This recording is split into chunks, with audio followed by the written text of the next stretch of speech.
This whole outfit eyeshadow situation is making me want like a caramel sundae right now.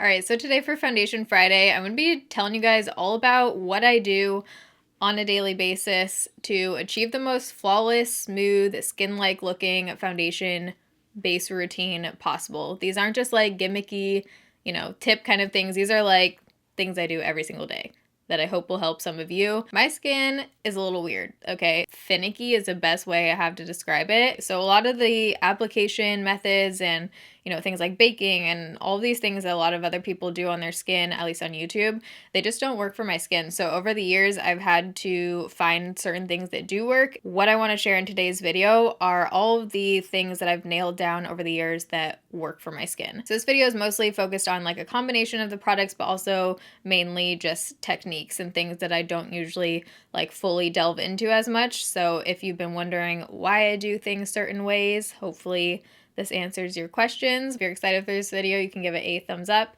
If you're new here, I upload every Monday, Wednesday, Friday, 6 p.m. Pacific time. All right, so we are very up close. You guys are literally in my face right now because I want you to be able to see everything I'm going to be talking about. One of the most important things that I've talked a lot about in the past for getting your foundation to look the best it possibly can is skincare and skin prep. So I have a whole skincare routine video that I'll link down below. And I also did a whole foundation routine when I had super dry skin when I was on Accutane, and I talked a lot about what products I use underneath my foundation to make it look as best as possible. So if you have really dry skin, definitely check out that video. How you prep your skin is going to depend on your skin type. I've had oily skin for years, and then I went on Accutane, and now I have dry to normal skin. So I've really kind of had to, figure out how to work with all different skin types on myself. So the products I use now are obviously kind of catered more towards dry skin because that is what I have. But the techniques and tips I'm going to be talking about in today's video will work for both. So you'll just have to kind of switch up your products depending on what works for your skin. Crucial step for me that I cannot miss. I notice a huge difference in how my foundation goes on and looks on my skin when I don't do this is applying this moisturizer / sunscreen specifically. I use it as my SPF and my moisturizer. So in the morning, check out the skincare routine video to see what I do, but this is like my holy grail. It just makes your skin so glowy and soft feeling, just as a really great base for foundation on dry skin. It doesn't leave me feeling oily, but it gives me that glow, and this comes through the foundation. So I really feel like my foundation doesn't look as good when I don't have this moisturizer on. Even if you have oily skin, using products underneath your foundation, whether it's an oil controlling moisturizer, a setting spray, something, makes such a difference. So next tip that I have is every single day is not the same with your skin. So keep that in mind when you're choosing products to apply or how you're going to apply them, because today, I don't feel like I have major dry patches. I have a little bit of breakout happening up here for some reason, but overall I don't see any major dry patches. Kind of observe your skin and how it's looking that day, and then tweak, why does that word sound weird right now? Tweak? Yeah, tweak things depending on what your skin needs that day. So if you have dry patches, you might need to exfoliate and prep your skin differently and use some kind of primer. I actually really like the Tatcha or the e.l.f. Poreless Putty for dry patches too, because it kind of just presses them in, if that makes sense, and I feel like product goes over better on top of it. Don't be afraid to switch things up and do something different every day. I personally also kind of change the products I'm using underneath depending on what foundation I'm going to be using that day. So because I know I'm using two foundations that are very dewy and hydrating, I'm not going to be doing this step. But if I was going in with a more matte foundation, I would probably spray my Too Faced 3-in-1 underneath just to make sure my skin is super moisturized and to, again, add that glow underneath if I was putting more of a matte product on top. So you can do certain things like that to make sure that you're giving your skin the highest chance to look as skin-like as possible, even with a more matte, maybe more full coverage foundation. It is possible to achieve that soft kind of more skin-like look even on textured skin like myself with those kinds of products. Okay, so obviously a huge component in how your finished makeup is going to look is what foundation you're using. This is so hard for me always to recommend something that works across the board, but there are 2 foundations that I've found that, just based on feedback from you guys purchasing them, that seems to work for a lot of different skin types. So those 2 foundations I've talked about a ton before on my channel, but Dermablend Smooth Liquid Camo and CYO Life Proof, those are like the 2 that I think work for a ton of people. Dermablend is obviously high-end. CYO is about $7 on Walgreens, and they did bring it back. It was off for a while. It's back on now. So that one is an affordable option if you're looking for something that just looks dewy and smooth. But like I said, I'm trying not to focus as much on the product in this video, but foundation, what foundation you're using is obviously super important. Trying tons of different foundations and testing those to try and find ones that look good on your skin can be super expensive and just a long process. So I would say do your research ahead of time to try and find ones that you think might work on your skin. I find that foundation is kind of like perfume in the sense that if someone likes 2 of your favorite perfumes, you might like another one of their recommendations. So if I have 2 foundations that work for me, maybe my other recommendations will work for you. If you hate my 2 favorite foundations, then my foundation recommendations probably don't work for your skin. Other things you can do is test Sephora samples. So if you go into Sephora, they'll give you samples. That's a good way to test new foundations. And also, if you have a tighter budget, you can obviously test drugstore foundations. You can return at the drugstore in the US. So if you find one that just really doesn't work for your skin, you can return it. We are going to get into the foundation application part now. So I'm going to be mixing these 2. I mixed these 2 for the meetup, and I mixed these 2 every single day I was in Pittsburgh, and my makeup wore amazing throughout the day. I thought it looked really nice and skin-like. I don't know if you were at the meetup, you can comment down below if you want to. I was just super happy with this combo, how it wore. I haven't used this one in a while. I just kind of like picked it up again recently. Actually, after the... Oh, is that going to be up? Oh, it's not going to be up yet. There's an exciting video coming soon that you guys, I think, will enjoy, but this foundation was involved. That'll be coming, I think, next week, maybe the week after. Another tip I have is mix your foundations. There's nothing wrong with mixing foundations and creating kind of like a foundation cocktail. You might need to, especially if you have more finicky skin. I've tested hundreds of foundations, and I have, like I said, well, I have one foundation, I'm pretty sure, like as far as shade and everything that works for me perfectly, and that's CYO. The Dermablend, the shade doesn't work, or else I could wear that one on its own too. So that just goes to show that you might need to mix foundations to find the perfect one that has the perfect shade, the perfect consistency, finish, coverage, everything that you like. So for my skin, the best foundation application for me is how you guys see me applying it all the time, which is using the Sigma F80 Flat Top Kabuki and basically just stippling it on like this. If I blend, it just takes away the coverage for me, and then I do something right after, which I will show you guys. But if you find that every time you're applying your foundation, the coverage is just disappearing, it doesn't look smooth, you're not getting like brush strokes and stuff, I would say that's a sign that you probably need to try a different brush. I have had my Sigma F80 brush since I was in college. Even though it's a little bit initially pricier than some options you can get like at the drugstore or whatever, it has lasted me so long that I 110% think it's worth it. So now whatever is left over, I don't do like a full blend in on this layer. I'll just tap whatever I have left over some of like my scarring and stuff, or if I feel like I need a little more coverage up here. And then this is something that just works so well for my skin for whatever reason. I'll take my dry sponge. This is not damp. It's just my dry LA Girl sponge that needs to be cleaned. But I will take this with whatever's left over on the palette. I'll just kind of like pounce it in there and then go right over what I just put on. This step makes such a difference for me. If you, again, have texture, try this. I can't do this with every sponge. I think it's something with this LA Girl sponge, but this just gives the most flawless finish. Just really presses the foundation into my skin. Even, I'm not sure if it'll show up on camera, but even the difference between right here, which I've already done, and my forehead, you can just see it a little bit more like sitting on top of my skin, whereas down here it's just kind of pressed into my skin, especially between my eyebrows on my forehead, which is kind of like one of my problem areas where I get a ton of texture and a lot of foundations don't sit well right there. This helps so much with that. Just as an example, if I were to use brushes like these to apply my foundation on my skin, there's no way I would get full coverage or even close to there. I would get light coverage. So if you're trying to apply your foundation with something a little bit like flimsier, like a duo fiber brush, maybe like the Sigma Air flat top kabuki. By the way, I'm just using this as an example, but something that looks like this where it's a little bit more flimsy, you probably won't get the same kind of coverage. Since we're here, I'm just gonna do my concealer real quick and talk about some other tips as we're doing this. But the next step after concealer and after setting my under eye concealer is setting my face. With dry skin, setting your face or using powder is very tricky.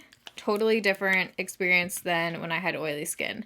And something that I found super helpful and that I do now is, I don't know if this is an actual term, this is just what I've been calling it, is targeted powdering. Only doing certain areas of your face where you absolutely have to, because if you can use no powder or less powder, as little powder as possible on dry skin, that typically gives the best result. So for me, I will only powder the areas of my face that I need it, which is right here, so that I can blend stuff on top of it. I don't usually powder my forehead. If I do, it's only my temples where I'm putting bronzer. I don't powder around here at all, or else it would be a total like cakey mess. If you're someone where you can put on a translucent, loose powder and that's what helps your makeup look amazing and flawless, then that's great, do that. But if you're someone who has issues with powders like I do, where more often than not powder looks horrible on your skin and takes away some of the coverage and just looks cakier, then this is directed to you, this advice. One of the main reasons I wanted to make this video is because whenever I'll talk about certain things that I think no one is going to relate to, like for example, loose powder not working for your skin for whatever reason, there's always so many comments that come out that are like, holy shitsies, I had no idea that other people also experience this. I just see all of the beauty gurus on YouTube talking about baking and doing this stuff and it looks horrible on my skin. And that just goes to show that one technique doesn't work for everyone. And if that works for you, then that's amazing. But there's a lot of people I think out there that for whatever reason have like skin like mine where certain things just don't work. And if you're one of those people, there are other techniques that you can use that look so much better on our skin types at least. And I think it's just a lot of trial and error. Like you might be someone who can bake no problem, or you might be someone who has to kind of figure out other techniques that look much better on your skin. So when I use under eye powders with coverage like this, sometimes what will happen is you can kind of see like the difference between my face makeup, my foundation, and my under eye powder, and that's another reason why I almost always powder this area of my face. So I'm actually using the same brush. I've been really liking this for powder, under eye powder, and face powder. This is by Tarte. So targeted powdering is one of my tips for powder, and then also using a powder foundation or pressed powder that has coverage. Again, this is directed towards people who have issues with loose powder or translucent powder. Try using something that has coverage, something that is pressed, because it doesn't lift up my foundation underneath the same way that loose powder does, and it also is adding coverage back into your skin. So today I'm using the Physicians Formula Healthy Powder. I have tons of powders that I like and recommend and that have coverage, and I did a whole video on them. So I'll link that video in the eye and down below. So basically what I do here is just tap my brush in and then tap. And again, I'm not bringing it all the way around my nose area. I'm literally just blending in my eye powder with my face so that I can blend bronzer, blush, and highlight super easy right here, and it's not going to be going on top of like a tacky base. Because I'm using a powder foundation, it also adds some coverage in. So if you have extra stuff that you need to cover up that you feel like your foundation or concealer isn't totally covering, or maybe it is, but then you go to set it and you feel like you lose some of that coverage, which happens a ton for me, try using a powder foundation. It is life-changing. So here's where you can really see like the distinction. So you'll see once I go in and just press that on, it'll just melt those two together and there won't be that like distinct line between the two anymore. Usually this is the only area that I'll apply. If I'm going to be doing a lot of bronzer or something that day, I'll bring it a little bit right here. People use powders for different things. You could use powder to make your makeup stay on longer. That's specifically like helpful with oily skin and something that I used to do. Some people find that powder is really helpful with creasing, like creasing around your lip area or wherever you get creasing. For me, using powder in those areas makes my creasing way worse. So again, it just depends on your skin. If you try something like that and you find that it's not working for you, try to switch it up. In the past, when I've talked about using powder foundation to set your face, there's always a few comments of people saying, don't do that. It looks so heavy. It looks so cakey. You're adding way more product and you're adding way more coverage. For me, I just find that it totally depends on the product. I can use a powder foundation that looks horrible, like the Bare Minerals Pro pressed powder. That one does not work for this. That one does look heavy and does look cakey, but then there are powder foundations that totally work in this way. So it totally can work, and if it works for you, go for it, do it. I personally love a good forehead glow. If this is too much for you, then you might, want to use a different foundation, a more matte one. So I'm just going to finish up doing my brows, do the rest of my makeup, and then we'll be back for the final tip and just some other things. All right, so the rest of my makeup is on. I'm going to have everything I used on my face listed down below in the description box, so all the makeup details are down there. Something I forgot to mention that I realized as I was doing my makeup was that with the powder foundation that you use, the brush, again, is equally as important. So for me, using dense powder brushes, like the Furless CB4, which I'm pretty sure they still make, but I think they just call it something different now. I don't have it with me right now. It's packed away. But if you've seen me use that like big black domed brush in videos, which I've used for years, that is my go-to powder brush because it is super, super, super dense. And again, it doesn't take away the product or lift it up, it just packs it on really well. What I've been using also is this IT Cosmetics brush. This is the Heavenly Skin brush. This one is definitely a bit more flimsy, but it still is packed pretty dense. All right, just got like powder in my throat. I also like using this one too, the BH Cosmetics #1 brush. This is one of my favorite bronzer brushes, but because of how big it is, and again, it's pretty densely packed, it also works for me just packing on powder right there as well. I could have literally the most full coverage powder foundation, but go in with a powder brush like this or like this, where it's just super flimsy, and I will get no coverage and it'll just lift up the product. So again, if you're having issues with your powder, maybe try switching up the brush to something more dense. And then final tip / step for me, which is again like the SPF, this one is 100% crucial for me, and I just find that it totally can transform your face. If your foundation is just looking too cakey and a little bit heavy, setting spray can completely transform your skin because it almost like melts the two together. I don't use setting spray for longevity as much as I do just for the finish. If I want my makeup to stay on super long that day, or if I have an event, I'll use the Makeup Forever Mist and Fix. But the main reason why I use setting spray is to make the finish look like skin. And for me, I find that my favorite one for that is the Catrice Dewy Glow. I've talked about this so much. Also MAC Fix Plus. Both of these I use when I just want a super skin-like look where it just melts everything together. So I'm going to be using this one today. Make sure you shake it up. And I've gone through a few bottles of this. I have like 10 extras as backups. Whenever it's on sale on Ulta, I pick it up. They've gotten a lot better about keeping this one in stock. For a while, it was like majorly out of stock. When you first get it, it looks like there's going to be like pink, I don't know what, like shimmer or something. I don't see it on my face. I did a whole video using this to transform a powder foundation. So if you want to see my powder foundation routine, I have that as well. But that is like a perfect example of how much this can just transform whatever you have on underneath it. So right now, because I don't feel like I need too much more of a glow, and also normally I would do this before I do my eye makeup, I'm just going to put a little bit on today. Let it dry down. Hopefully my lashes don't stick together. If you're not a setting spray person because you feel like they don't do anything, try one just for the finish. Just for the finish. Some people also find that if you spray your sponge with setting spray, just go in and like dampen it with this and then go in. It helps. For me, that just completely removes my foundation, so I don't do that, but that is something that might work for you. So before we wrap this up, I also just wanted to show you guys what this looks like on my other camera in natural lighting, because in all of my foundation reviews, I do that. So I want you guys to be able to kind of compare what I normally, review, like random products that I review, to kind of like my go-to. So I'm going to pop that in right here. All right, so here we are in natural lighting, right where I film usually for Foundation Friday when I do those shots. So here's what it's looking like. I love the glow, so I personally love this look, but I'll zoom in.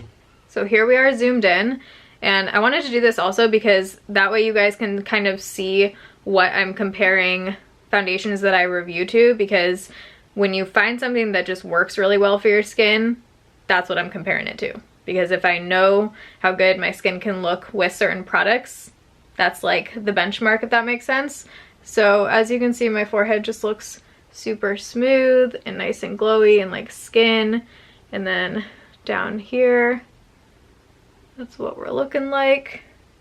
My nose keeps running right now, so it's kind of like rubbed off a little right there, but yep. But those are my main tips slash just how I apply my foundation and things I do every single day that works best for my skin and that gives me the most flawless, smooth, skin-like finish possible on the skin I have. So I hope you guys found this video helpful and enjoyed it. If you did, you can give it a thumbs up. I appreciate it. If you're new here, I upload every Monday, Wednesday, Friday, 6 p.m. Pacific time. I actually was gonna do the Tarte Found Sealer Foundation Friday review today, but I have not had a full day of feeling good, so I haven't been able to film like a full day wear test. So that will hopefully be coming next week if I can film that. But I wanted to make sure to get a Foundation Friday up for you guys, so here we are. Everything I talked about and used on my face today and all of the videos I referenced will be down below in the description box. But I love you guys.